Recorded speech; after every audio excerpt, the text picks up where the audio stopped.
This is Paul Nobles from eatperform.com. I am sitting here with Dr. Mike T. Nelson. This is our second module of the coaches course, and basically this is the virtual workshop that corresponds with that, with the what was ultimately three modules, or part A, part B, and part C for this week. And so we're going to be talking about macronutrients and micronutrients. And so if you guys have any questions, we did have someone that raised her hand. If you could go ahead, I think we just decided that the best way to go about this is for you guys to hit us up in chat. And so if you can hit us up in chat, that would be the best way to go. But Mike, if you want to go ahead and just say hi to everybody and then just kind of give a basic overview of what we'll be talking about tonight, and then we'll start to kind of get questions coming in. Cool. Yeah, I'm Dr. Mike T. Nelson, and so this past one actually got broken up into three modules. The first one was just a review of the first one, since I always like to go back and just sort of do a short synopsis of it. A lot of times people saw it, they get to see it again, and it kind of makes a little bit more sense. So that each module kind of builds upon that. And then we talked about primarily macronutrients and then micronutrients. So macronutrients, as most people know, are proteins, fats, and carbohydrates. And I think sort of the underappreciated amount is the micronutrients. I think a lot of times we spend time on macronutrients, and for good reasons, primarily because that's where your calories are calculated from. So on that, the first thing is to set your protein, around 0.7 grams per pound of body weight as a minimum. We talked about using the calculator from last time. Carbohydrates will fluctuate by far the most, depending upon activity and also from one person to the next. Fats in general tend to be lower, making sure you have enough essential fats. And then for micronutrients, the really cool part about that is, I didn't mention it in the module, but I've noticed that they do tend to help people with joint pain, help with recovery, help with just general nutrition, being healthier. Also help fill you up so you're not as hungry if your calories happen to be a little bit lower. And we just talked about a really easy way of doing that. So you want to try to combine different types of colors, or at least families of colors. And if you were to do a very, very crude split, you would have kind of your dark colors, like your not really vegetables. They can be like purple cabbage, your purples, your blacks, those sort of dark red colors. And then sort of a little bit of the lighter colors, which would be like the yellow and orangish, and then add some greens into there. So you kind of divide them into three groups. If you kind of get some from each one of those color groups, you end up getting a really nice variety of micronutrition too. So, yeah, one of the things that I think is interesting, especially as we start talking about, what we want people to walk away from these classes is that you should really be working with people to gain work capacity, right? Adding in more foods. When you have more macronutrients, a lot of times it's a lot easier to get in more micronutrients as well. And so, we're going to be talking a lot about that expansion concept. But when you're talking about cutting, we'll kind of run over this in the fifth bonus module. But when we talk about cutting, micronutrients become a real big issue, mostly because they have fiber, and they're going to fill you up.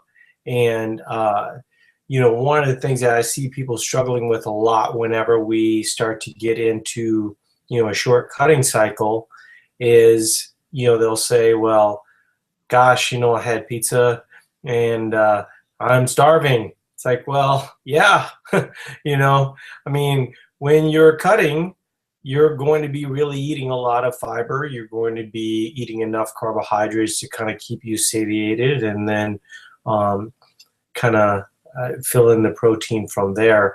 And so, yeah, I don't know if you wanted to just kind of run over that a little bit. We're not really getting a whole lot of people stepping up for questions. We did have a lot of questions the first week, and I think that this this is one of the most important parts of the series, right? When we're talking about specific macronutrient requirements. Yeah, so on that too, like when you get to a cutting phase, you actually want to deplete the body of energy, but you don't necessarily want to deplete it of nutrition. And I think that's where people kind of get divorced. And it actually becomes a little bit harder. If you're eating a ton of calories, you're eating primarily whole foods, that type of stuff, you're going to get a lot of micronutrition and all that stuff is going to be pretty easy to do that. If you now slowly are cutting your calories down, so by virtue you're eating less calories, it takes a little bit more thought process to put into it to make sure that you are getting enough micronutrients. And usually if you make pretty good choices on that, they kind of come along for the ride. And the nice part about that too is people have figured out, like you had mentioned, there's lots of fiber. They're generally a lot more filling. So stuff like broccoli, vegetables, things that have more sort of bulk to them. So if you're looking at sort of an energy density thing, so you're looking for things that sort of take up a lot of space, but don't really have a lot of energy associated with them. And so focusing on those, which, for the most part, it's going to be almost any vegetable, and some fruits is going to help people out a bit. Yeah, the other thing that I think is interesting about that scenario is that when you're, excuse me, when you're eating vegetables, as an example, shoot, I lost track of thought again. This is like the second time I've done this. And, okay, I know what I was going to say. So you're going to be eating more fats, or at least fat. You're not necessarily going to eat more fats. You could, okay, but they're going to comprise more of your percentage of your daily intake, right? As a percentage, yeah.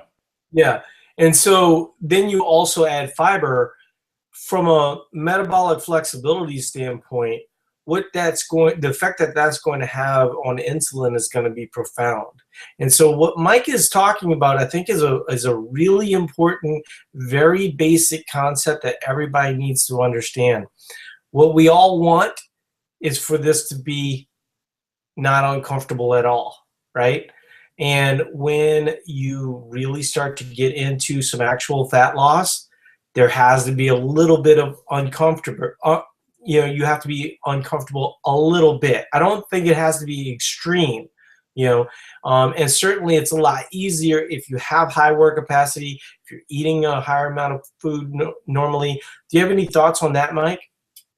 Yeah, so I mean, obviously the big key, as we talked about last time too, is starting at a higher point, right? So if you're starting at 3,000, 3,500 calories and starting to cut from there, that's going to make it a lot easier.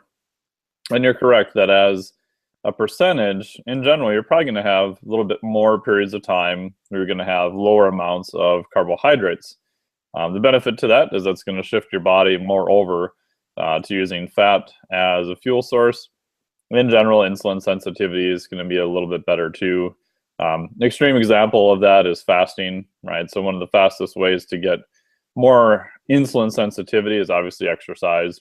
Another way is actually by fasting, and that's an extreme example, but it just goes to show that if you're not consuming calories for a set period of time, again, that's the extreme version on the other end of the spectrum, that works because your insulin levels are going to be much lower. So if you're primarily consuming more proteins, fair amount of vegetables, and some fat, insulin levels in general are going to be a little bit lower then too. So we've got a few questions down, so I'll get into those real quick. Yeah. But can we talk a little bit about insulin sensitivity? Because one of the things that we talk about with control days and then, days that you're working out is a lot of people get focused on, the control days have to suck. They're the days I like the least, right? Now, my experience is somewhat anecdotal, and I will say that my wife's experience is very different from my experience. But I think we're both kind of experiencing something real similar on control days. And basically, what normally happens the day after a control day for me because I have, body fat machine in my house, is that my body fat goes up, right? And so you would go, well, why the hell would you ever do a control day if your body fat goes up every single day? And this is what I think is kind of a missing component to most people's way of thinking, is they look at a control day as kind of like this negative, and I'm dieting and it's how I keep my weight down. And it's like, what normally happens the next day when I start to add in the carbohydrates, start to work out more, things of that nature, now all of a sudden my body fat goes up. Usually my weight does go up, right? But because of that control day, I was a little bit more insulin sensitive, and so my body handled that insulin a little bit easier. And then you add in, some level of, I don't really, intermittent fast, but I, do kind of skip breakfast. And then of course I'm exercising. So we got kind of a couple things sort of working in my favor. But I think that that's an interesting thing. I'd be interested, to hear your thoughts on, that, because I think that if people had that in mind, they would go into control days with like, oh my goodness, control days are needed. It's like a really important part of the process. Even if I gain fat, right? It's allowing my body to be a little bit more insulin. And we see this in bodybuilders, right, Mike? I mean, like, what ends up happening is like they'll be like this dehydrated mess, and then they start to add in the carbohydrates. But because of that, period of restriction, or really even, leading up to a show, they're kind of a lower carb. When you add in the carbs, or you start to add in the salt, all of a sudden those muscles really pop. Yeah, and a lot of that actually has to do more with fluid shifts. So if you're doing, like, you're measuring, for example, bioelectrical impedance, that's much more prone to fluid shifts. And so one of the main things you can see a fluid shift in normal healthy people is the amount of glycogen that's actually being stored. So you're taking carbohydrates, for example. Carbohydrates then go to the muscle, primarily also to the liver, and they actually pull in way more water per gram than the actual carbohydrate. So as you mentioned, so for physique competitors and bodybuilders, they'll use this because it's actually stored inside the muscle itself. So you're pulling fluid inside the muscle. You're also pulling more carbohydrates in, which then gives them the appearance that the muscles are bigger. So what you're probably detecting in the body fat analysis is probably those slight fluid shifts between the two. But I would agree that the periods of slightly lower calories, I think, are definitely good. Obviously, you have a caloric deficit. And then also, I think the longer period of being a little bit more sensitive to insulin is going to be a good thing overall, too. Okay. I do have a question about that, but let's get on to the questions that people have, and then I'll kind of come back to one of the ideas that I think is fairly important that everybody know. So Jeremy was asking, would juicing more vegetables be good pre or post WOD, carb or lunch dinner? Any thoughts on when you would have your juices, assuming that they're green, fibrous vegetables, but you're kind of taking the fiber out? Yeah, if it's primarily vegetables, probably not a huge deal. I mean, in terms of timing and that kind of stuff. I mean, if you said you're adding a ton of fruit or something to it, probably more pre and post is probably going to be a good idea. The good and the bad, the nice part about juicing is you can probably concentrate things a little bit more because you are moving the fiber.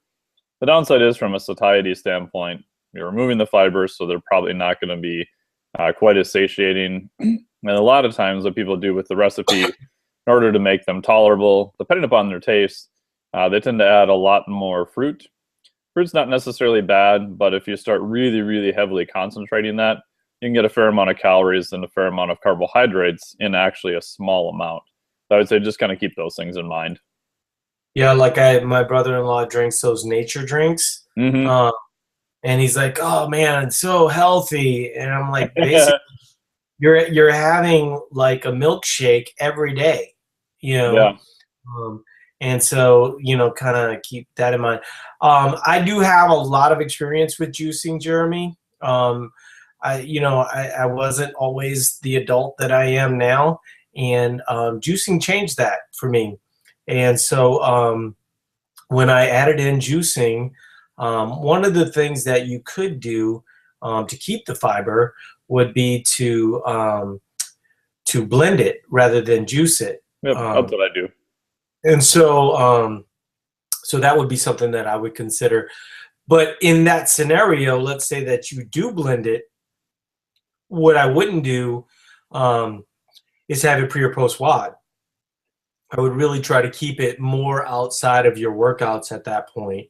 And then what I found was when I juiced was that my tolerance for, I knew that the more benefit was from like the green stuff, you know, and the dark stuff and beets. And beets are a great addition to any juicing, by the way. You know, they have a lot of flavor. They're kind of sweet, but they don't have a lot of sugar in them. But what I would suggest is make sure you keep it outside of your workouts and really kind of push that tolerance. The other thing that I would suggest is juicing lemons and limes into your juicing because they add like a distinct flavor that's usually palatable, but they don't have a lot of sugar in them, you know, similar to something like orange juice or apple juice or things of that nature. So do you have anything to contribute to that, or we can just move on? Yeah, no, I agree with that. My other favorite too is just like fresh, like cilantro and fresh parsley. Parsley can be a little bit much, but a really simple one is just green tea that's cooled off, fresh cilantro, and then squeeze in some lemons and limes. Almost, you know, virtually no calories, and it tastes very fresh and is also very palatable too. Throw it on a blender, throw some ice in, and you're good to go. Yeah, I can tell you guys straight up, when I get more time and I'm doing less things, one of the things I will be adding to the equation is juicing, because when you do it, you feel good, you know, and that's a good thing. And so, you know, I know, like, for instance, paleo, as an example, is very anti-juicing. I don't know if everybody knows that, but most paleo people are very anti-juicing because of insulin spikes, which of course, you know, really wouldn't matter if you were having mostly green juices, but, you know, we could get into that discussion. So good question, Jeremy.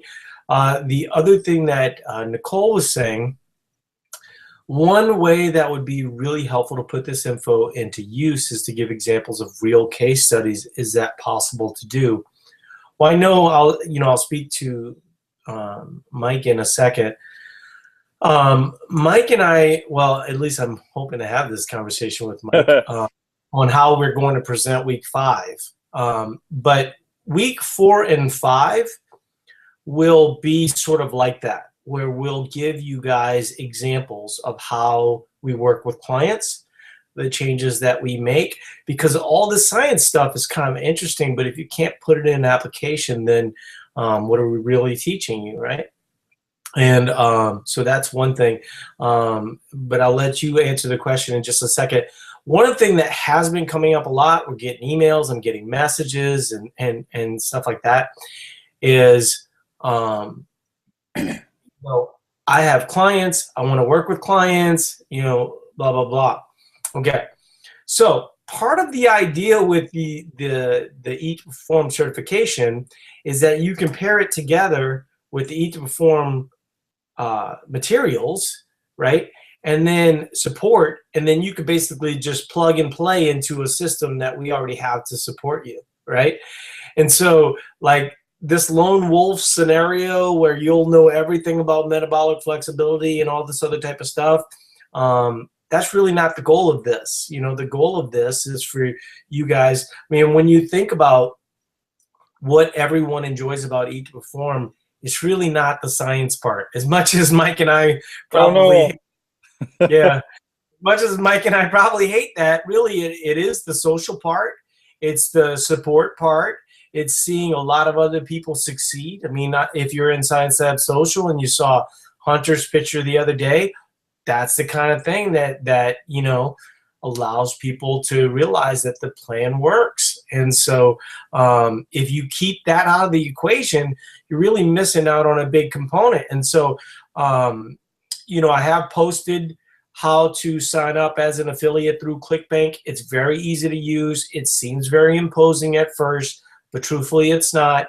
And we've got a number, we've actually got 4 products that are going to be coming out at a $9.95 price point. So it'll allow people to kind of slowly get into it. So anyway, Mike, thoughts on case studies, any ideas on what week 4 is going to look like? And then you and I will talk a little bit about, what, we'll do with wave method, but we do have a lot of wave method case studies already. Yeah, no, and I definitely agree with that. Then, as you said, the science stuff is also to give people the background, because there's a lot of people coming into it who may not necessarily have a heavy background in nutrition and exercise, and it's not necessarily to give them the answer for every single person. It's so that they say, oh, okay, here's what I know about carbohydrates. Oh, here's what I know why protein is important. So if you go through and you talk to someone and they say, well, why do I have to eat this much protein? You can say, oh, because of this, it helps satiety, it helps with repair. So you can give them just the basic info, so that's enough that they can actually go out then and do it. And some clients want to know more than others. And it also helps you to troubleshoot stuff that comes up and kind of think through things too also. So it's primarily just to give you as a coach more of a background, so that you can also help translate that into things that are more applicable for the client. And then we'll have, like you said, some case studies and very specific ones coming up. And there's, support the whole time too. So if you get stuck, you can, find ways to getting your questions answered. Yeah, I mean, I think you guys are probably looking at it as if the group is something that's going to happen for 4 weeks. The group isn't going to happen for 4 weeks. The group is going to happen forever. The way that we look at it, I'll give you an example. There are a lot of ebooks out there right now, and a lot of people, typical ebook costs about the same as Eat to Perform, maybe a little bit less, right? They're like $49.95. I think you can join, become a member for $69.95 on Eat to Perform, and then obviously as coaches you would get 40% of that through ClickBank. But what is interesting about it, and what we started to see over and over again, was that people were writing these materials and then they weren't supporting them, right? And so what was happening is think about Eat to Perform, okay? How often do you see in the forums or in the Science Lab Social where people go, this is confusing, I can't always understand what's going on. And so the ability to ask Mike a question, the ability to ask me a question, the ability to ask April, or really any of our other team, was really, really important to us. And then now, obviously, you guys are sort of a branch out of that. And so what we want to be able to do is provide you guys with resources. In fact, you've probably seen the infographics from this week. We have one other infographic that I haven't told anybody about that I will tell you guys about because it's really exciting. One of the questions that we get a lot is, when should I start, cutting using the wave method? And just to be clear, the wave method is not the way, it's a way, okay? And so, it's one way to basically illustrate to people, with a finger, like this is the wave, it goes up, and then you occasionally go down, and then you mostly go up, right? And but the idea with the wave method is that we're kind of putting that information out there. But the next infographic that's coming is actually going to be a board game, okay? And the illustration is a board game, and it basically works like this. You're like your Monopoly guy, and then you're coming down, and then say, well, do you know what your calories are? And then they're like, no, I do not know what my calories are. Okay, then go back to start, right? And then, do you know how much protein you're eating? No, then go back to start, right? But every time they're going back to start and they get something more correct, they're still losing fat, right? Because when you think about it, when you're addressing major deficiencies in someone's approach to eating, ultimately you're addressing fat loss issues, not in the way that they probably want, because most people want to kind of just starve themselves, into like zero. I don't know what the actual plan is, but no one ever really gets there, right? So what we're trying to point out is, if you have all these steps in place, now all of a sudden you are able to cut more effectively, right? And so if you skip steps and if you want to ultimately shortcut the process, well, guess where that lands you? That lands you where you've always landed, failing. And so what we're trying to do is provide people a roadmap for expansion that shows them why having, periods of building makes a lot of sense. Building muscle, building work capacity, all these different things. And so I'm really excited about that. I personally think I know everybody's been really like, oh my goodness, these infographics are really good. This one's going to be the best, right? Because it wraps it all in a bow. And I think it's going to be really helpful for you guys as coaches. And so you'll be able to use those to quickly give away the information. It's kind of interesting because we're all excited about those infographics. There's probably a lot of people that think, oh my goodness, this is so confusing. And so it'll be nice for you guys to be on the ground, be able to point. It's not as confusing as you think, Nicole did have a few follow-ups. I don't know, did you have any thought process or anything I'm saying up to this point, Mike? Nope, that's good. Okay. Can we talk more about Vitargo and why it is so popular in Eat to Perform? If eating a dense, rich carb diet prior to a workout, why would this drink be needed? Seems to me that it would add a lot of calories if both methods are induced on a workout day. You, Nicole, are correct. I do not drink a lot of Vitargo. I don't know, Mike, do you drink a lot of Vitargo? I do. It depends on where my training cycle is at. So if I'm doing very much heavier days, training's over an hour, hour and a half. During those phases, I actually find that it's extremely useful.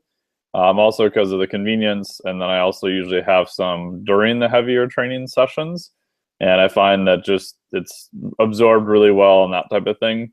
If I'm just doing, like lately, I've been doing more aerobic based type stuff and a little bit less of the heavier lifting stuff. So currently I don't use it that much. So I think it also depends on your training. Sort of the caveat little rule I have is if you're training harder and it's over about an hour, having something like Vitargo during training seems to help quite a bit.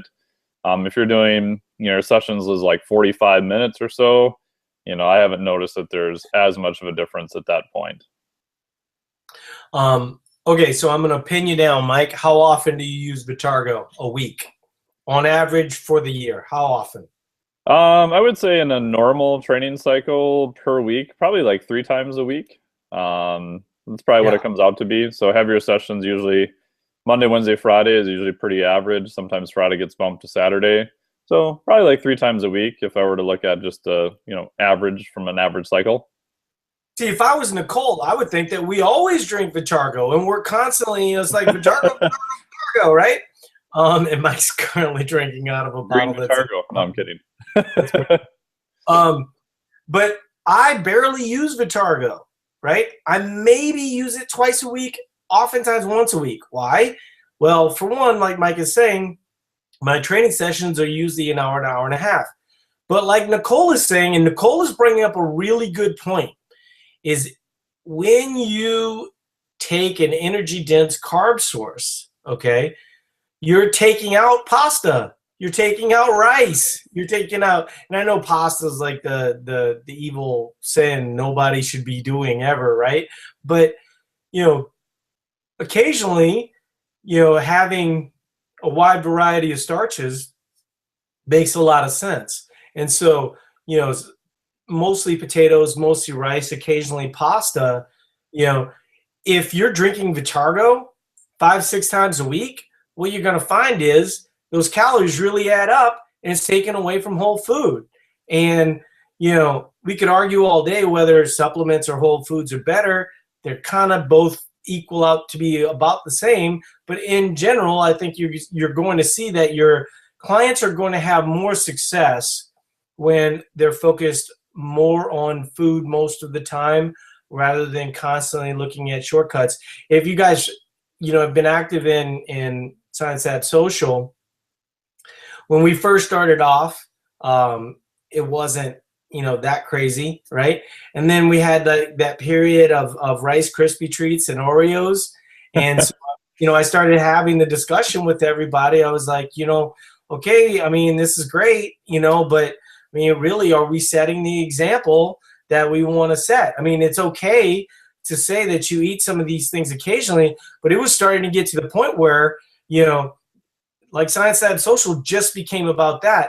And I think everyone kind of realized that, yeah, you know what? I mean, I might eat a couple Oreos occasionally. It's not that big of a deal. I might have a Rice Krispie treat once or twice. By the way, if you have Vitargo, yeah, screw those Rice Krispie treats, right? So that's out of the equation.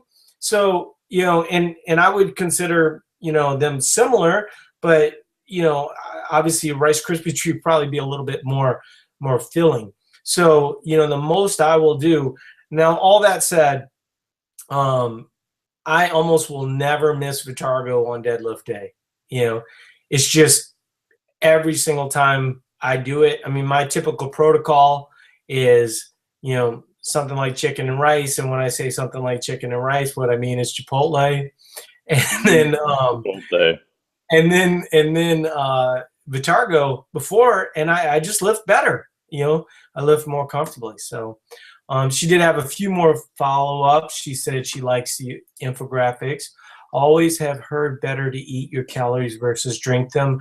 I wouldn't necessarily get involved in that discussion, Nicole. I think honestly, I think both Mike and I would probably agree that whole foods are something you should prioritize. But there are lots of instances where people are going to fall short, and drinking some of those calories will help them do that. And so I don't want to necessarily see us kind of get into this mindset where we're kind of, saying, well, this wouldn't work or this would work, because as a coach, you have to be open to the needs of your clients rather than trying to impose your views on what their needs are, because guess what? You're going to lose that client, right? So if you, as a coach, can't be more flexible, you're going to have some problems there. So that's something I would keep in mind. And she's saying, yes, that is my perception. I think she was kind of referring to, I don't know what she was referring to, maybe the Rice Krispie treats or something of that nature. Oh, Vitargo uses. Okay. But yeah, I mean, I think you're dead on. If you Vitargo is 280 calories, that's ice cream, I mean, it's not a lot of ice cream, but it's ice cream. And, there's just a lot of other uses for those calories that you negate when you use Vitargo. If you can fit it in, great. Okay. So any lasting thoughts on that conversation, Mike? My only comment on that too is that, I always tell people to keep an eye on their performance.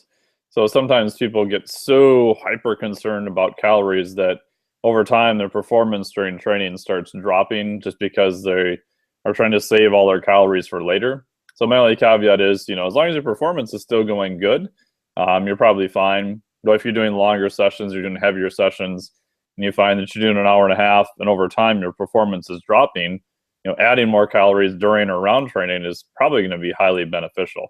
But in general, I agree with you too, that a lot of it also depends on the social situation too. Like I have some clients that don't have too many calories during training. They're only lifting about an hour, and then they go home then and have dinner with their family, so they have more calories afterwards, and it just happens to fit better for their social schedule too. Yeah, shoot, what was I gonna say? Okay, man, I'm really. You'll think of it. I'll think of it. So Morgan was saying, can you comment on BCAAs and supplementation as a way to get all the amino acids? Meaning protein, I'm assuming. Why would you want, I don't understand. She says examples of saturated monofats were given. What are good examples of poly? How do we get 33-33 split you recommend? Can you talk about those two? I mean, I'm not totally understanding her question. Let's see. Okay, she's asked a series of questions here that don't relate to each other, so I'm just trying to figure this out. But in terms of, you want to take a stab at it? Yeah. I mean, yeah. Go ahead. So branched-chain amino acids are in essence only 3 amino acids. So they're not even all what you would consider essential amino acids. So the main one that's most active in branched-chain amino acids is probably leucine. So leucine in and of itself signals what's called the mTOR1 complex. And that's sort of the main complex that starts, in essence, building more proteins. So if you think of building proteins like an assembly line, leucine is the primary one that would be turning on your assembly line to build new proteins. The catch is that you're going to need some amino acids and sort of protein things in order to build anything out of it. So in general, just taking branched chain amino acids without any other amino acids around it, probably not that beneficial. I mean, maybe if you're doing extremely long periods of repeated fasting, maybe beneficial, maybe a little bit during training, possibly. That's still highly debatable. So in general, I'm a little bit bigger fan of more, just whole proteins in general. If you want to get pretty fancy and you're having smaller amounts of lean protein, like probably under 4 ounces, you can add leucine to that or branched chain amino acids to sort of increase the amount of that protein. Or if you're using a lower quality protein, like a rice protein, you're only using like 20 grams, you can add a little bit of leucine or branched chains to that to try to get the effect of turning on the assembly line and then having enough raw materials for it, because those proteins in general tend to be a little bit lower in leucine.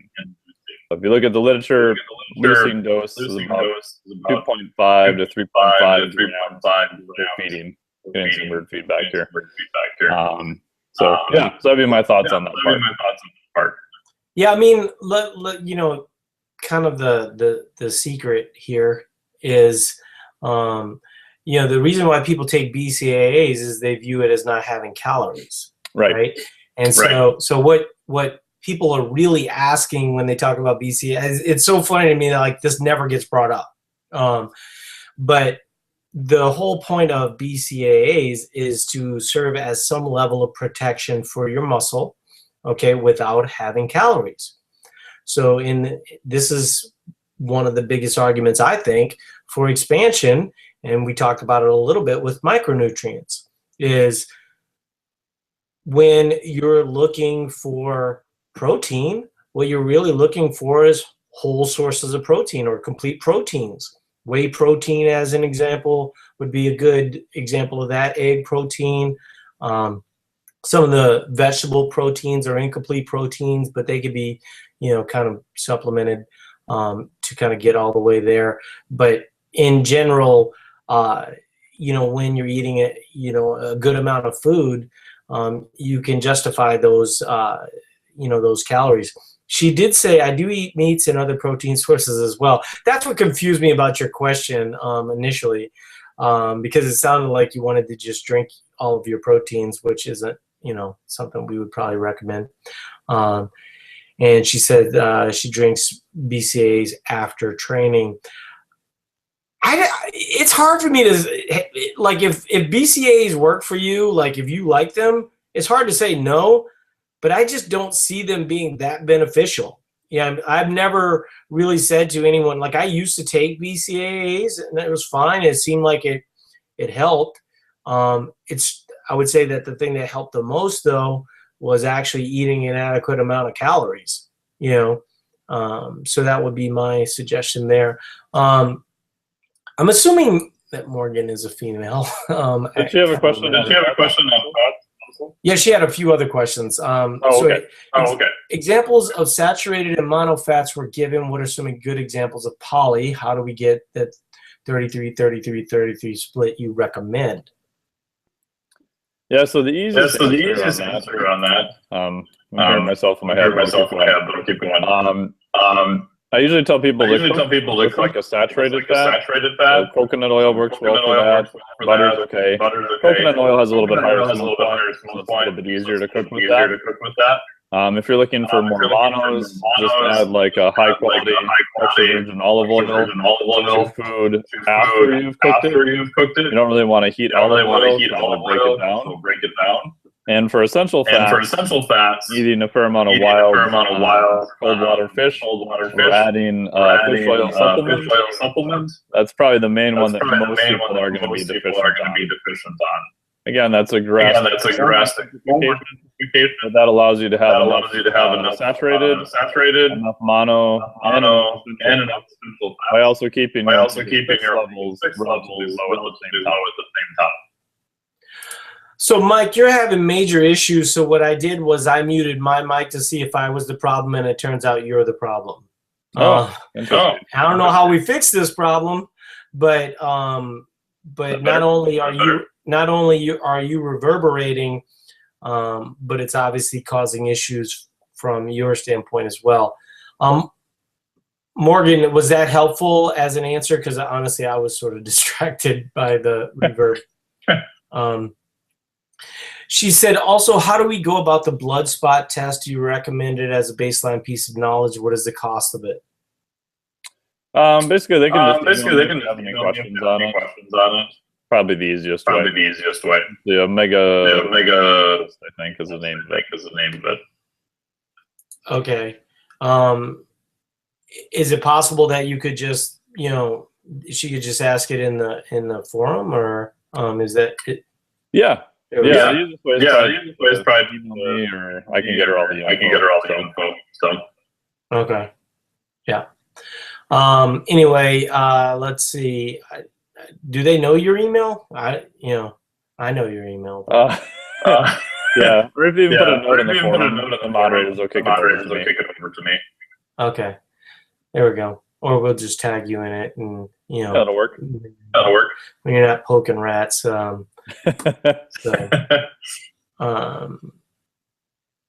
Okay, so Michael Andrew said something kind of negative, which I'm not going to mention. Mr. Judgy. Jeremy said, with the exception of two-a-days, would it be safe to say that post-Y could be carbs, fat, protein meal, and not worry about low fat?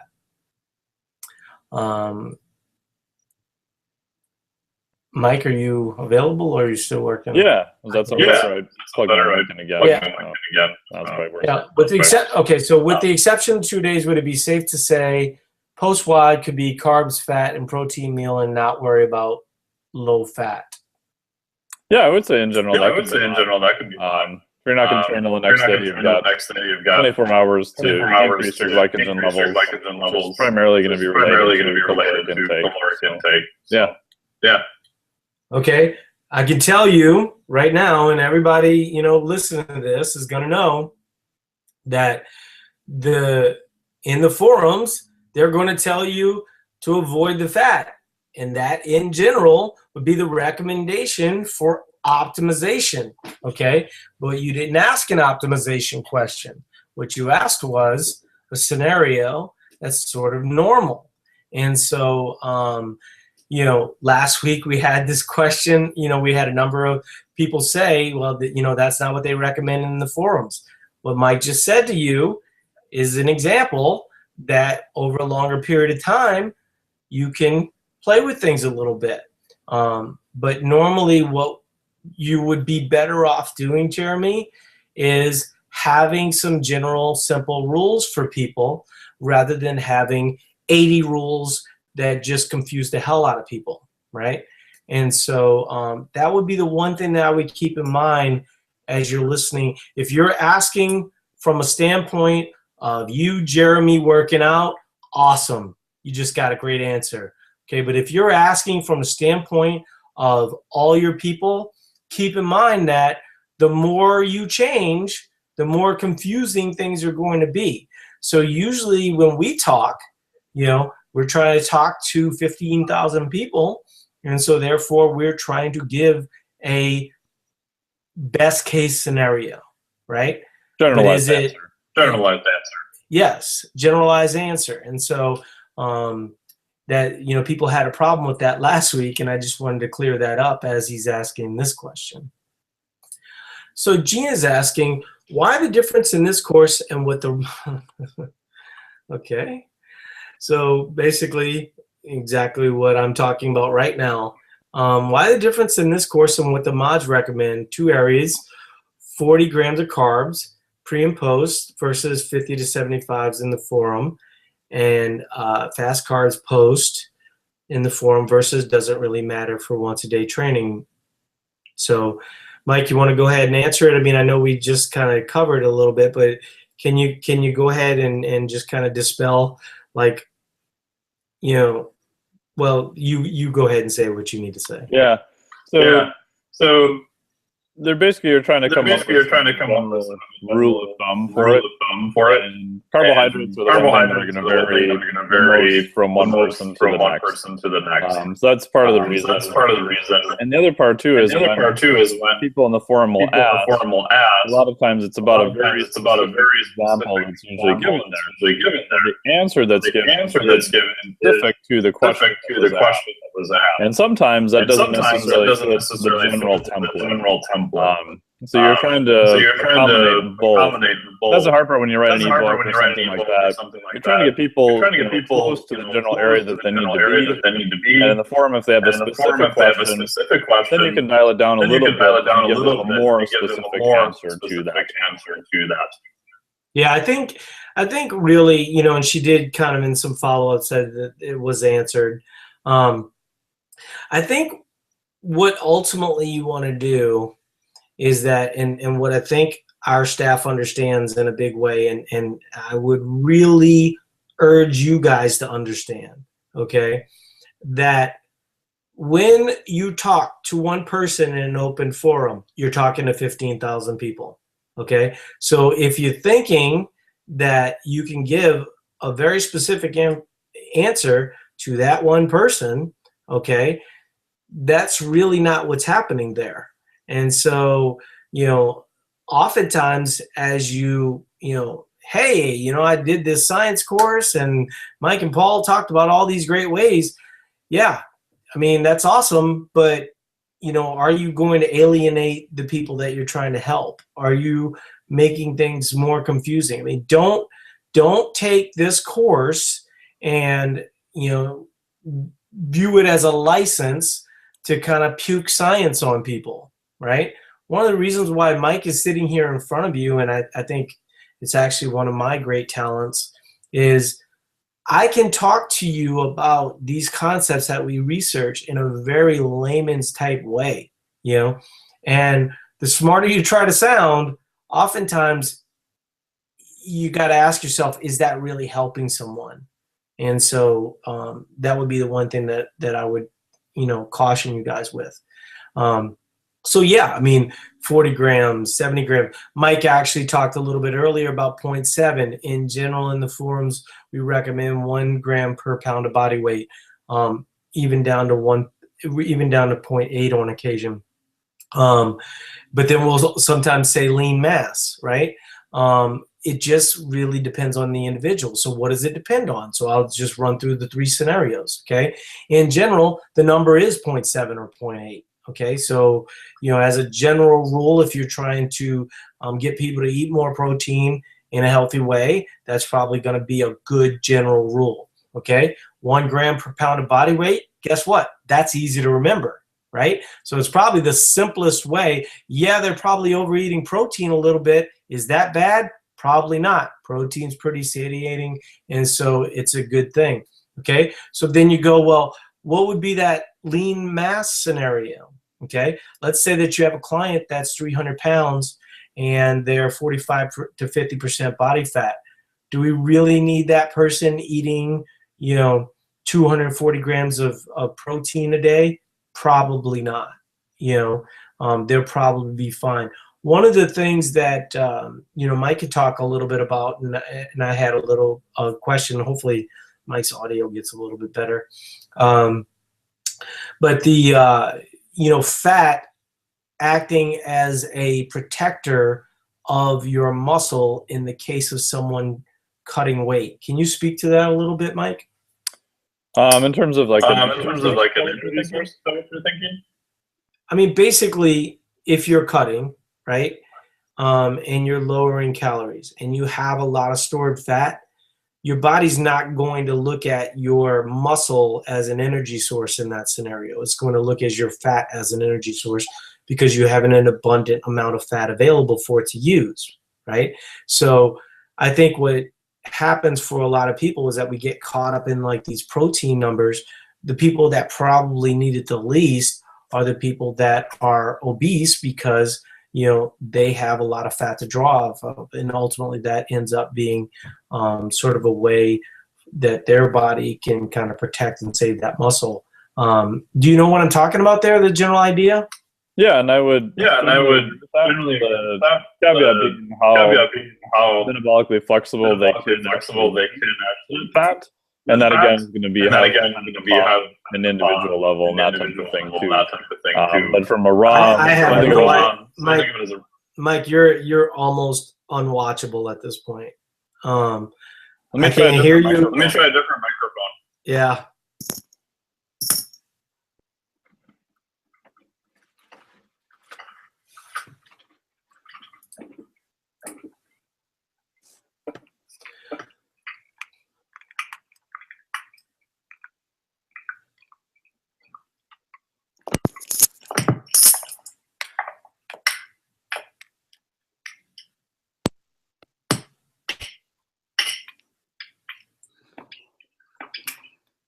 Is that sounding better? Anything would sound better than it was. So Gina followed up. I've seen a couple examples where someone is on the heavier side, 250 plus pounds, and the calculator gives really used numbers for calories and carbs. Are there guidelines for scaling that back?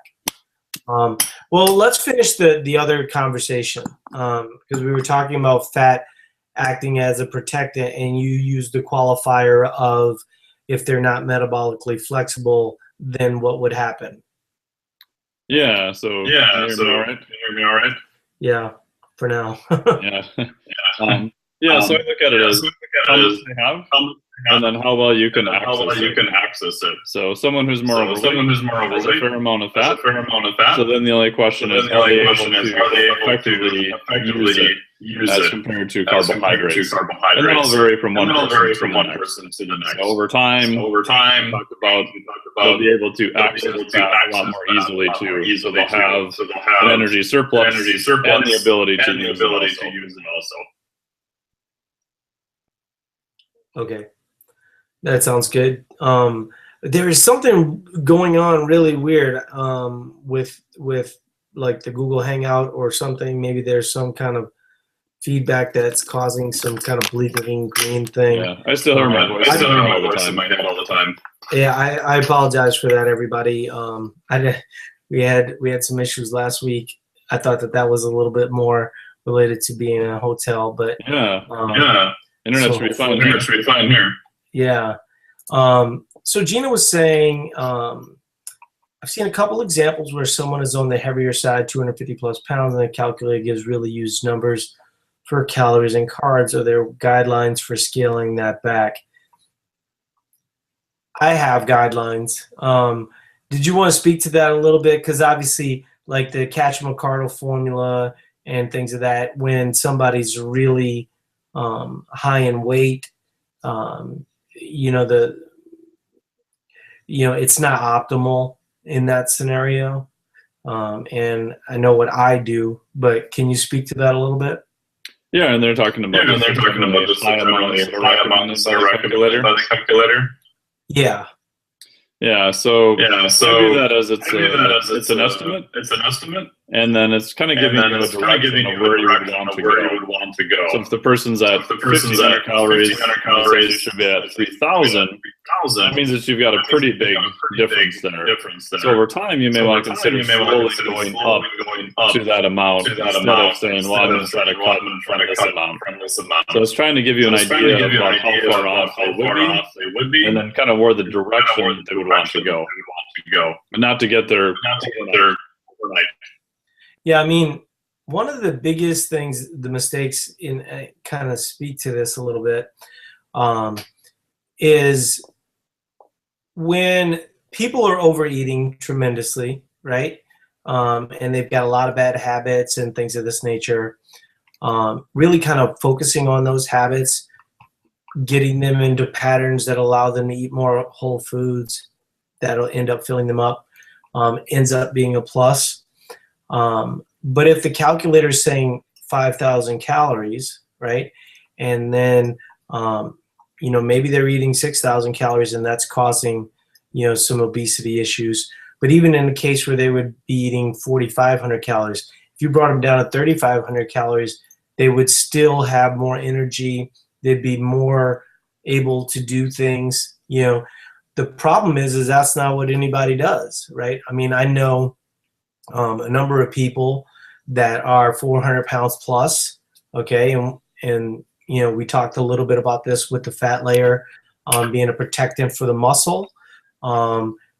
These people can go for long periods of time without eating, and so it kind of allows them to develop some bad habits, and then ultimately they end up binge eating. And that's one of the concerns that, like I said, we're all about flexibility, but I just don't think that it's a smart thing to kind of set people up, for believing that the way that they should eat. I mean, like Nicole talked about it a little bit with Vitargo. I talked a little bit about with the Rice Krispie treats. When you're dealing with groupthink, okay, and that's what we're really talking about here, because if you're a gym owner, you're going to be dealing with 60 to 80 people. Okay, there's going to be a whole realm of people that you're going to want to interact with.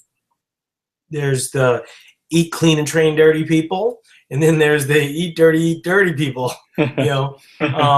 And what you want to be able to do is have a good answer for both of those people. In the case of the eat clean people, that's fine.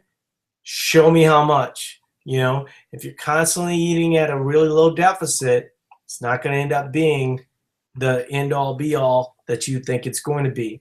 On the other hand, if you're eating nothing but energy-dense foods, that we talked a little bit about this with micronutrients.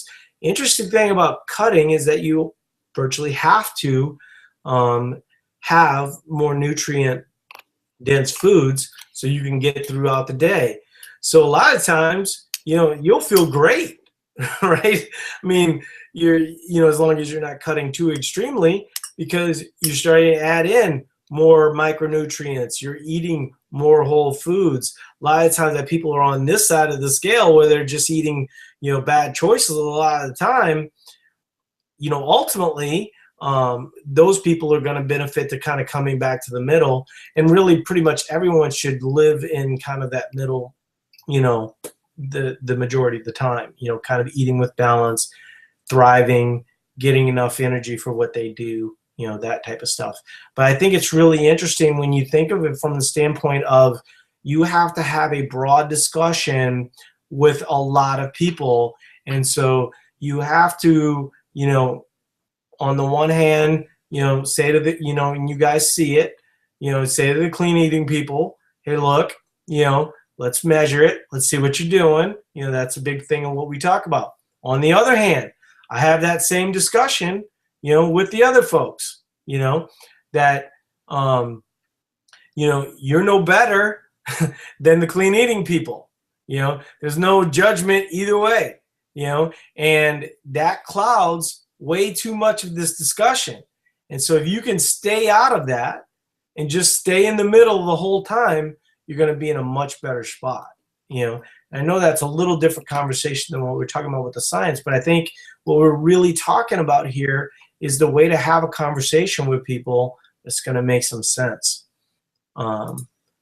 Let's see. So Gina, I don't know if that answered your question adequately, but in general, what you would want to do is probably, first of all, you're going to start with protein. Okay, so you're going to go off of their lean mass. So in the case of a 250-pound person, okay, let's say that they're 50% body fat, okay, just as an extreme. Well, we know that 125 grams of 125 pounds is lean mass. So we know that their protein can probably be, 150, 160, and they'd be fine. It's going to allow for a little room. So you start there, right? Now we go to fats. Is it a male? Is it a female? And then we start to play with the fats a little bit, and then we start to come up with, okay, well, what were you eating? Is this going to represent something less than were you eating? And then we gradually bring that down. Mike says this really well, and I don't want him to say it right now because his mic is really bad. But Mike says this really well. You want the minimum effect for the maximum result, right? And so, taking someone who's eating 5,000 calories, bringing them down to 1,200 calories, they're going to stall really quickly. And we see it every single day at Eat to Perform, right? A lot of people had some really bad choices. So they want to pull off the Band-Aid. They want to go to as low as possible. And they show up at my doorstep, 265 pounds. They've only lost 25 pounds. And they want to know what they're doing wrong. Well, what they're doing wrong is everything, like why the extreme, and so getting everybody in a better pattern really makes a lot of sense there. Nicole had a follow-up, I think. Can we talk about WODs and how that relates to what should be eaten? My programmers typically combine cardio and some weightlifting within an hour of time. However, when I think of fueling my workout and wanting to burn fat, I'm not sure how to eat. The theory would be to decrease carbs for cardio and increase carbs for resistance.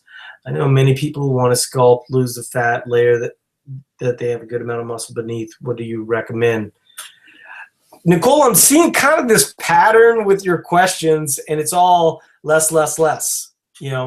I would caution you that less, less, less is not going to end your clients where they ultimately want to go, right?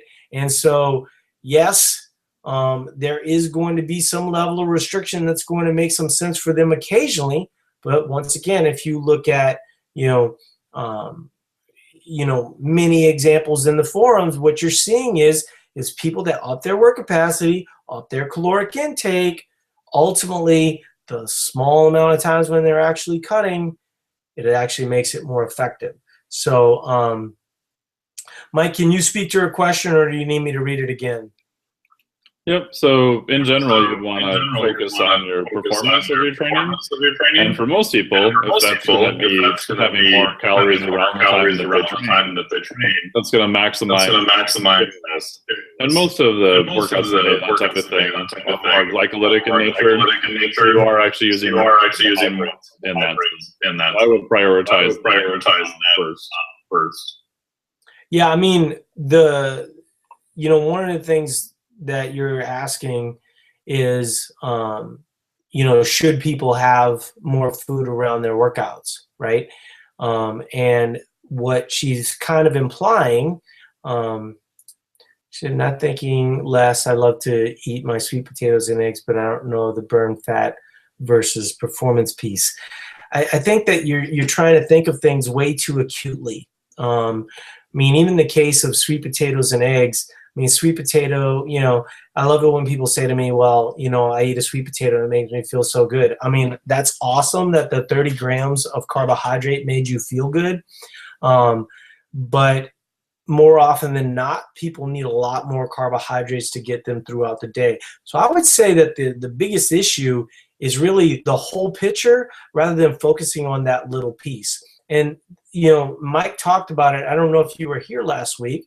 But he talked about your resting metabolic rate representing more than half of your calories on a daily basis. Your non-exercise activity thermogenesis being a real big part of it. And your exercise is only like this teeny little part, right? So why would you use your exercise as a fat burning tool, right? When you should be using your exercise as a way to expand your work capacity, and you're not going to really accomplish that. One of the silliest things I think that people do is they use their workouts as a way to burn fat. And what I mean by that is they don't have energy around their workouts. And so there you go. Like I mentioned earlier, I have Vitargo before the days that I deadlift. I deadlift more, strangely enough, because I have energy around those workouts. Okay, so let's say that I didn't take energy around those workouts. I'd lift a whole lot less. That's not helping me get better as a human being, right? If you're a trainer, if you're a coach, if you're trying to get people to lose fat, okay, what we really need to be talking about is building that metabolic furnace. What is that metabolic furnace? That metabolic furnace is muscle, okay? So if we're constantly, thinking about, the exercise being the fat loss component, it's really missing out. Unless you're an extreme athlete, you're really not going to get there. And even in the case of extreme athletes, they have to fuel pretty intensely to get to where they want to go to increase their work capacity. And so those would be thoughts that I would have as you're talking about this. Mike, you want to try it again? Yeah, no, I agree with that. I agree with that. I mean, in general, even if you look at athletes who prioritize performance only, sprinters, that type of thing. In general, their body composition is pretty good. Obviously, they're outliers, but they're not worried about I burn a couple more grams of fat during my training. It's how can I do the highest quality training to get the biggest output? Yeah, could you just see Usain Bolt having that conversation with his trainer? Yeah, no, man. Yeah, I don't know. For me, man. I'm just the one sweet potato, sir. So yeah, I mean, the other thing that I think is sort of interesting when we talk about cardio, okay, and I talked a little bit about this in one of the threads this week for the article that I wrote related to muscle, and someone brought up the idea of cardio, and Mike just brought up the idea of a sprinter, and then the one big thing that you always see is the comparison of sprinters versus marathoners, right? And it's always like the sprinter muscle, like Mike says, dude bra people, they're so gangster, everybody's beast mode, right? And they're kind of insulting this marathon lady, right? Who is, I guess technically you would say skinny fat, as opposed to like the really muscular sprinter, okay? So when you're talking to a person that is a runner, is a triathlete, like trying to convince them to build muscle isn't always going to be the easiest conversation to have, okay? But that's if they want to increase performance. But if they want a better aesthetic, okay, one of the things that I would suggest would be to say, if you want to get smaller because it's going to allow you to run more efficiently, that would be something I can help you do as a coach, right? But just know that if you're looking to get optimally lean, right, and have a certain amount of muscle compared to the amount of fat on your body, okay, marathoners need to have some fat on their body. Their body's going to hold on to a certain amount of fat from the standpoint of long endurance. Can you talk to that real quick, Mike? Yeah, so it's kind of back to the issue how much energy do you need? Can you properly access it? In general, even lean athletes probably have enough fat to get by for most even marathon type things. A lot of times with endurance athletes, is that they're so tuned to using carbohydrates all the time that they have a harder time actually getting access to fat. So I've seen some data where you put people on metabolic carts to measure the use of each one. A lot of endurance athletes very, very carb. So usually what you can do then is try to make them fat a little bit more efficiently without losing the ability to use carbohydrates. And then usually before a bigger race, I'll actually have them use a lot of carbohydrates so that they're using both fat and carbohydrates at the same time. That's a little bit more of a performance point. But you can actually change your body's ability to use fat at a baseline too. And that I showed some studies too. There's like three studies now. There's the one I did. It shows a really wide variety. People use fat at rest. Okay. So I hope that helps, Nicole. I mean, it's a long way to answer your question. But let's see.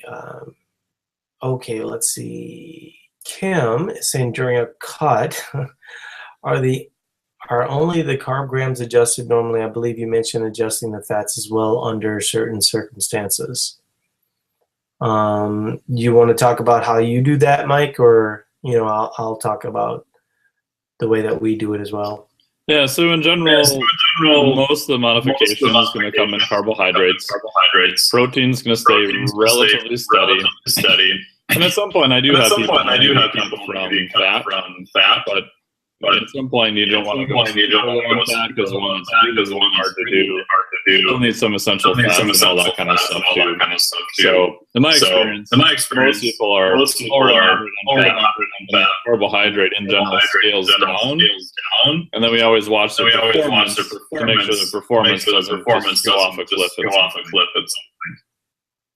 When Mike is talking about low fat, okay, what's interesting is that if you guys are coming from a high fat background where you're paleo, we had a group, we have a group of CrossFit Games athletes that are in like this incubator group, and we had them all start tracking their foods, and it was interesting.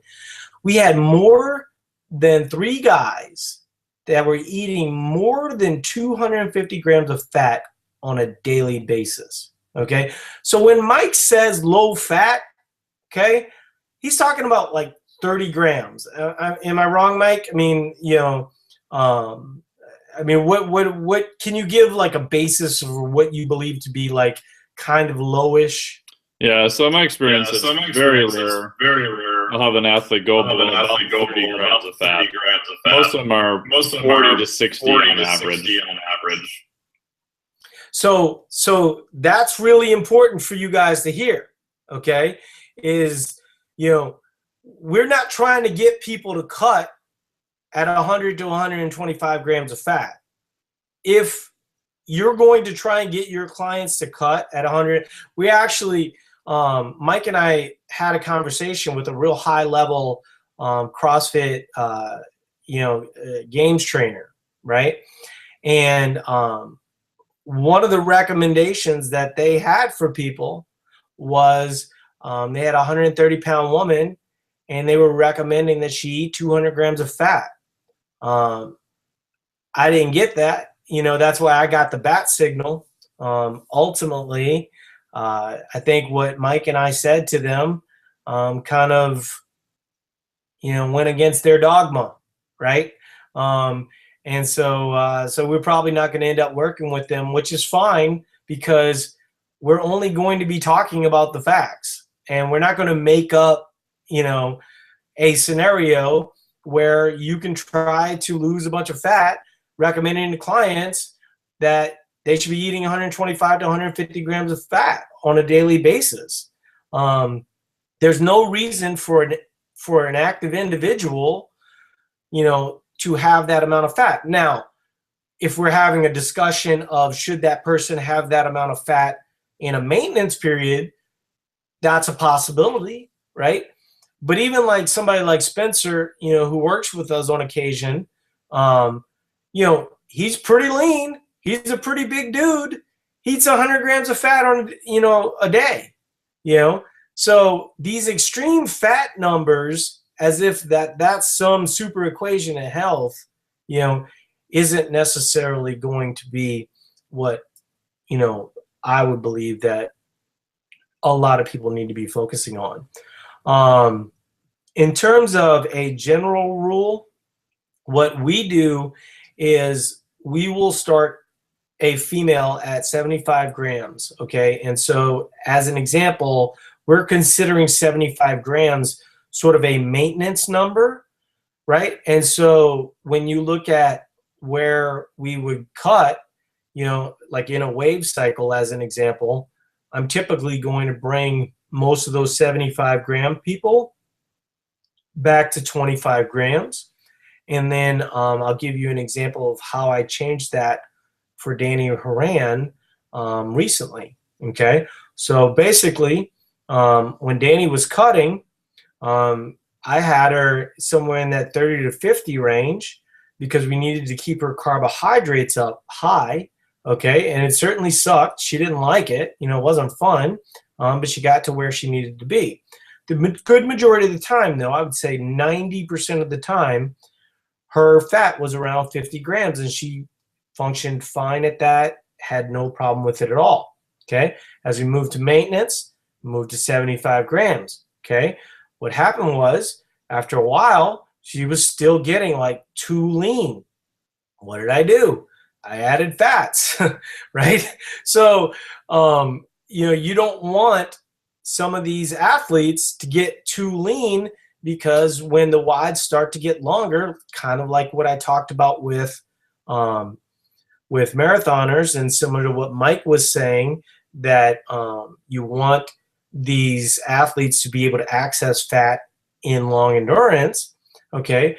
So we don't want, Danielle, as an example, showing up at the CrossFit Games at 8%.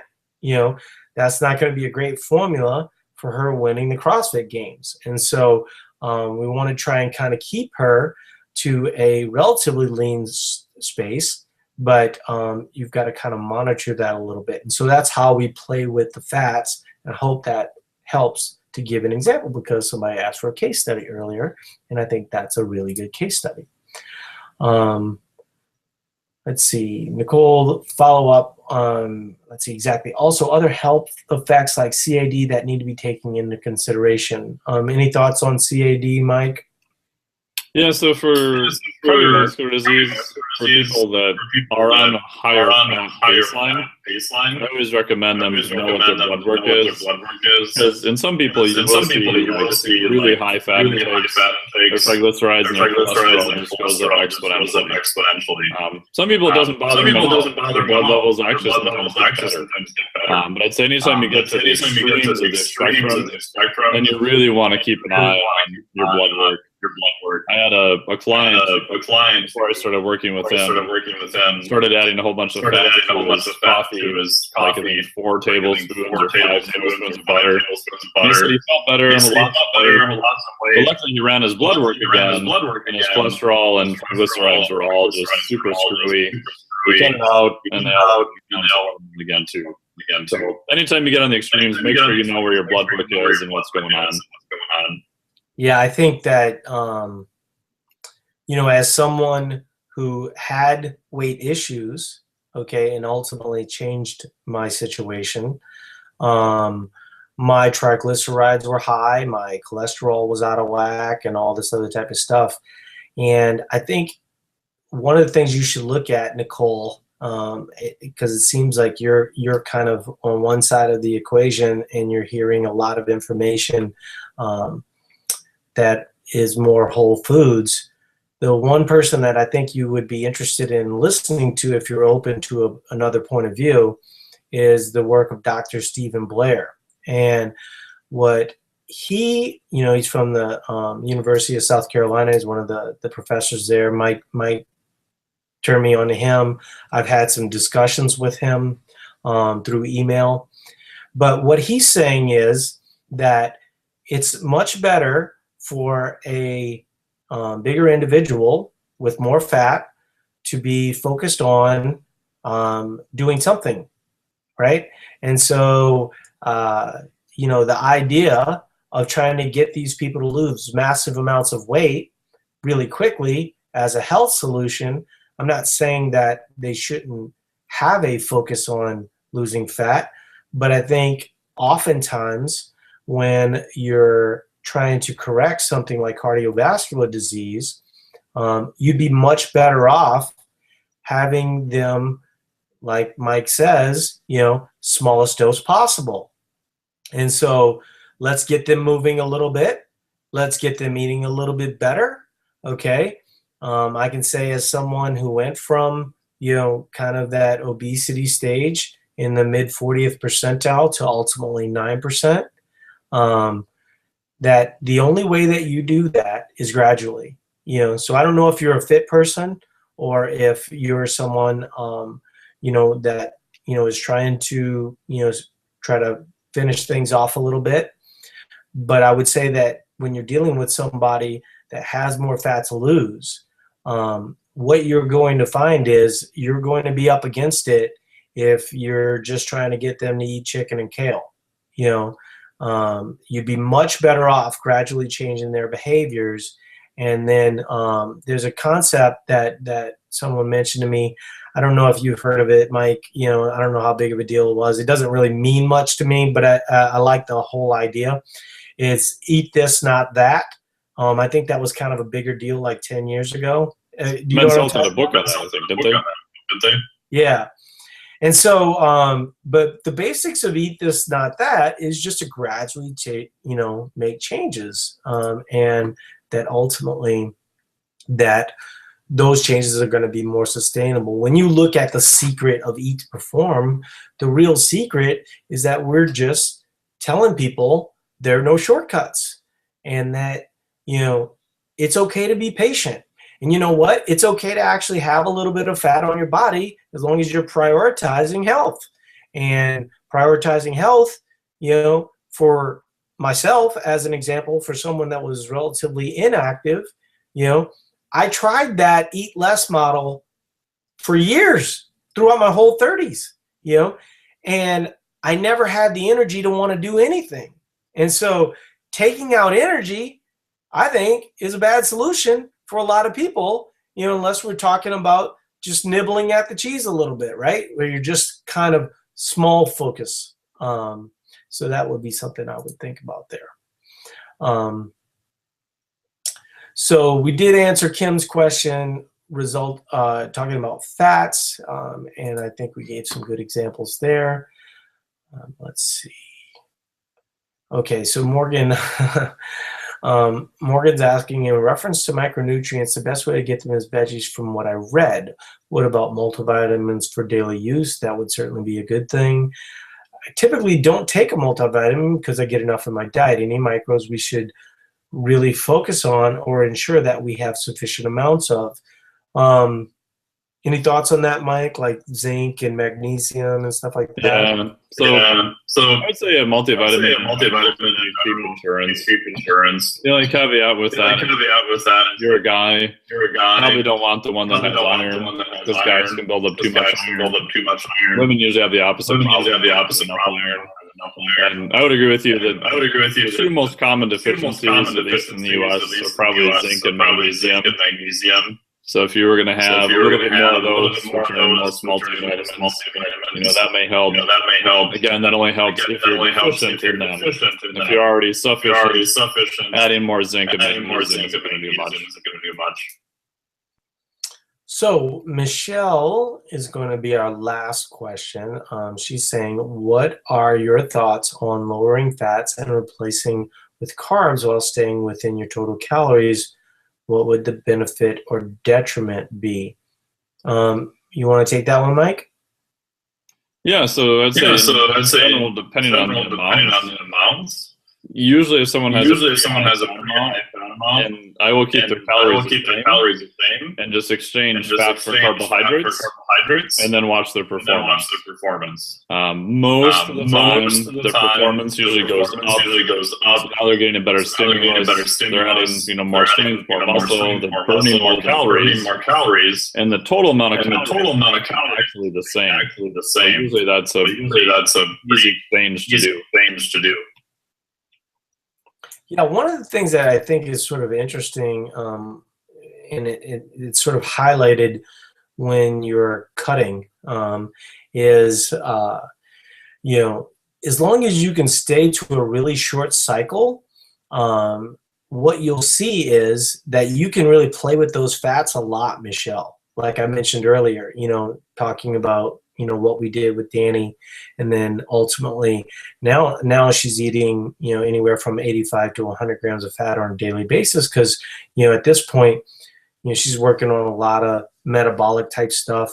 Her carbs are 350, 400. I mean, she's just an athlete, and she's able to absorb all those calories on a daily basis. But what you see is when you do that, or when you're cutting, what you see is that the fats aren't as valuable for gaining work capacity.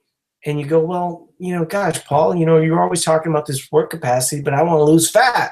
It's like, well, fat work capacity is, a way to build that metabolic engine. I mean, when you look at the people who take their shirts off during workouts, who are they? They're the best people in the gym. They usually eat the most. They don't have to worry about it all that much. Who's the ones that are sitting there, kind of in the back of the class, still doing the bar, right? Those are the people that are more reliant on fats, still trying to figure it out, always signed up first for the paleo challenge. You know what I mean? Like stuck in a rut that they've painted themselves into, and what hopefully we're able to have a conversation with, and then you guys will have to be able to have a conversation with, is show people that you don't need 125, 150 fat. One of the things that Mike mentioned earlier, I thought was really kind of sad. We had a client that we were working with here locally, and I started looking at her food logs, and we started talking every single day. I'd see the coffee with the butter in it, and so I averaged it for the week, and every day she was eating 60% of her calories from buttered coffee. Right now, Dave Asprey probably wouldn't even recommend that, right? And I think he's pretty out there, and if he would say no to that, then I would suggest that she probably had a bad formula. She was getting every indication too that it wasn't working, and then she shows me this body fat test. She's 5'1", and she's got 47% body fat. Okay, so what did we do? Well, we started replacing that, Nicole, with real food. And guess what happened? She went to 38 like that. I mean, like within 6 weeks. What we are all talking about here are big, complicated problems, that timing and all this other type of stuff. Guaranteed, the good majority of the customers you're going to work with on a daily basis, they have real simple problems, right? When we start asking people to track their food, what happens is we'll say, just eat normal, track your food, no big deal, let's see what happens. Within a day or two, all of a sudden, they got things like ship shape. I mean, you think their food log looks better than mine, right? Because why? Because once you start to become aware, then you start to make changes automatically. So we actually just got out of the habit of saying just, log your stuff normally, because we know nobody's going to do that, The other thing I would say with that is also make sure that your clients are logging alcohol, not because you want to catch them, drinking or whatever, but those calories count. And that's something that you're going to want to keep an eye on, because if they're not logging their alcohol, and Mike will tell you they don't, we've seen a lot of food logs and a lot of them don't have alcohol in them. And that's a big missing component for a lot of people, especially people that are drinking beer. The one question that I was going to ask a little bit earlier, Mike, can you talk a little bit, and then we'll end on this note, about the carbs to water ratio? Because I think this was a big concept for me to understand, and I know that it varies, right, depending on the food and the source of carbohydrate. But can you talk a little bit about why carbohydrates, need more water to process, and why that's not a negative, right? Why it's part of the process and should be something that should be encouraged. And you're talking about for glycogen, is that right?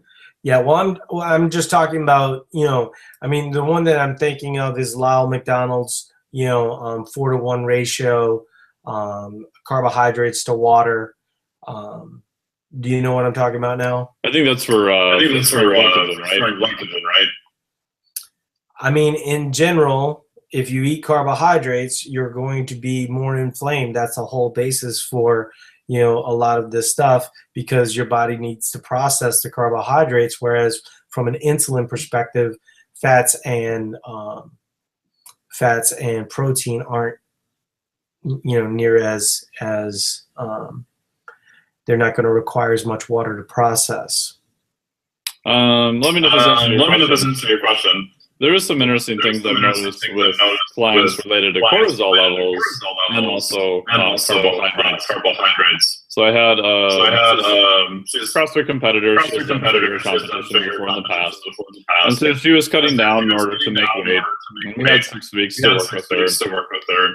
And her weight had kind of smalled. And her carbohydrates in general were a little bit lower. Her performance was still good. And so for one night, I said, just 30 grams of carbohydrates at your evening meal. And her first reaction was she's a little bit scared of that. She's like, okay, yeah, I'll do that, because that's way more than what she would normally have in a meal. And she was like, I think about 127, so pretty lean. She woke up the next morning and lost 1.7 pounds overnight. And the main reason for that is probably that as you increase carbohydrates, you increase insulin. And those are the opposite of cortisol. So cortisol in general is stressful. So people, if you drugs that increase cortisol dramatically, you'll see a lot of water retention from that. So in her case, she probably didn't magically lose 1.7 pounds of fat overnight.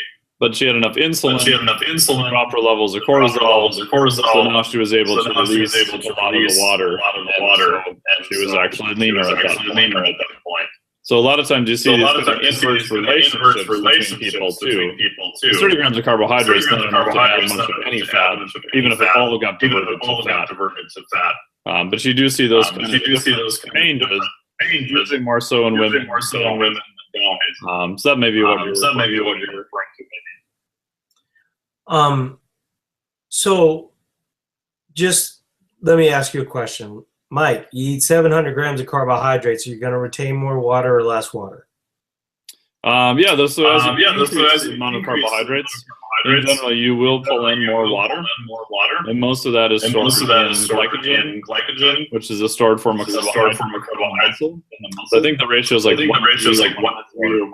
So for every gram, you store 4 grams of fluid with it at the same time.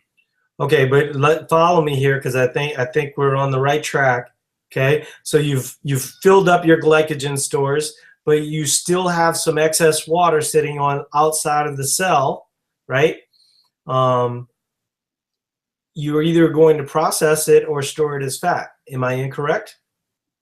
So you lost me on the. You said there's no water on the outside of the cell. outside of the cell.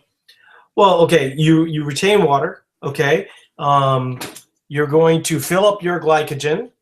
Okay. Yep. You've used 700 grams of carbohydrates. Where did it go? Where's the water? Where's the inflammation? Everybody talks about this all the time. I don't even know. I'm either the worst communicator in the world or like why am I not able to get this across? I must be missing something. Maybe you're talking about 1,000 grams of carbohydrates. All right, Mike, 1,000 grams of carbohydrates. Tell me what happens. Are you talking about the diversion of some of it to fat? Well, like the spillover effect? But I mean, are you? No. I'm talking about basically if you have carbohydrates and you're eating carbohydrates, it's going to require more water to process than fats are going to require. What am I missing? This is like simple. Yeah, no, I would agree with that. Yeah, you're going to need fluid in order to process them and store them. I would agree with that. Okay. So yeah, that's all I was saying the whole time. Okay. Was just that, basically, whatever ratio it is, okay, people get caught up in the fact that, ultimately the carbohydrates are often going to have you hold on to water a little bit, okay? So maybe your weight might be a little up, after Easter weekend where you had a lot of carbohydrates. Perfectly your weight can definitely go up because of stored glycogen. Yeah, just allow that. I think that this is a really important discussion. See, once again, that's why I'm kind of trying to keep it simple, because I think that's what needs to be said. If you go to Easter, you have, your sister-in-law's ham, and some, sour cream hash browns and all these, the calories are a certain component of it. But, if you gain, let's say 4 pounds, right? As an example, right? You didn't take in, what is it? 14,000 calories. So clearly there's some water retention there. So when you're talking to clients, okay, you just tell them, hey, that water retention is actually some of the things that you'll use to squat better. You'll use for better adaptation. Use that energy is the point. And so kind of the extreme example that I was using of 700 grams, 1,000 grams, is that the goal is for us to teach our clients to basically not freak out about this kind of stuff and that understand what's actually going on. But what happens in the real world, Mike, with us not bigger competitors and all this other type of stuff, and I know that you know this, and you and I have these conversations as well, but the truth of the matter is people want to keep carbohydrates out of their diet so they don't have any weight fluctuation. It's actually that weight fluctuation that allows them to progress, right?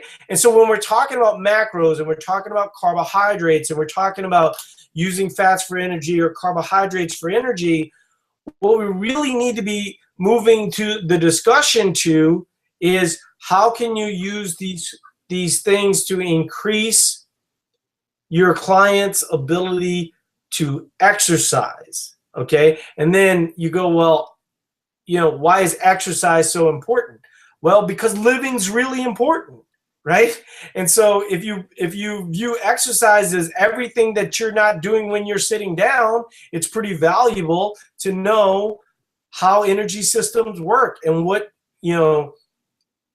some level of balance works like. So I probably didn't communicate that very well. So I hope that helped.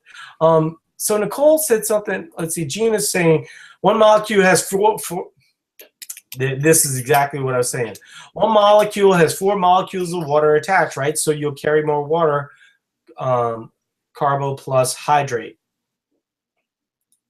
Mike? Yep, that's right. Okay, there we go. So that was the 4-to-1. That was the first thing that I mentioned. She just said it way better than I did. That was the issue. Nicole, let's see. My awareness came about 3 years ago when I started CrossFitting. She's not a clean eater, have a nice amount of fat on my body, eat plenty of calories. Need to figure this out more for me in order to help others. So please don't take my questions as being one-sided in terms of decreased fuel sources. I know that's not the right thing to do, and that is why I love Eat to Perform. Yeah, I think that, once again, as we get into Module 4 and we get into Module 5, there's a big part of Eat to Perform that I think a lot of people don't get to, and I think that's what Module 4 and Module 5 are really going to help. In the next, I'd say, actually Gina, who is in here, she's the one that's doing the PDFs, and she's going to be super helpful week 5, because the information that we put together for week 5 is ultimately going to end up being a book. And that book is going to be on the wave method, and how to use your energy, most of the time, how to become more metabolically flexible, and then also how to use short periods of focused fat loss so you can get a result that you want. And one of the interesting things about it when you do this is what I find with people that I work with using the wave method is it allows them to be more adherent, even when the calories and the macronutrients get kind of aggressively low, and when I say aggressively low, I don't mean like bodybuilder low or anything like that. We're still trying to keep these athletes kind of functioning, but usually they function normally at a higher calorie point, and so kind of reducing that to get a lower average and get about 1 pound a week really makes a big difference for these people.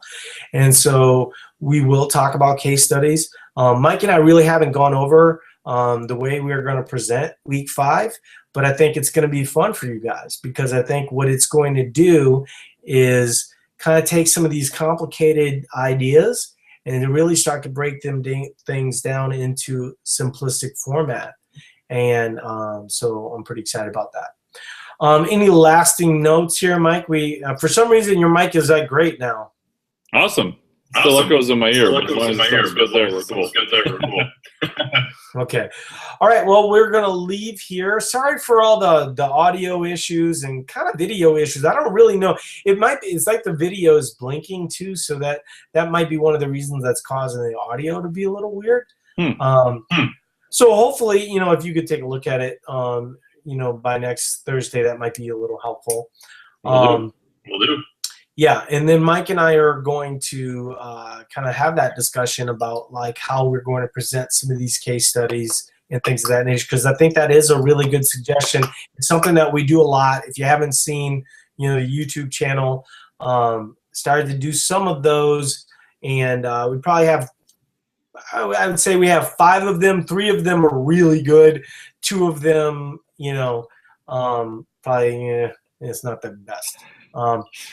Anyway, I appreciate everybody being here, and we'll shoot this replay out in case you missed it. So if you missed week 3, we'll also have a replay later on for those as well. So talk to you guys later. See you guys. Adios. Hey guys. All right, let's shut this down.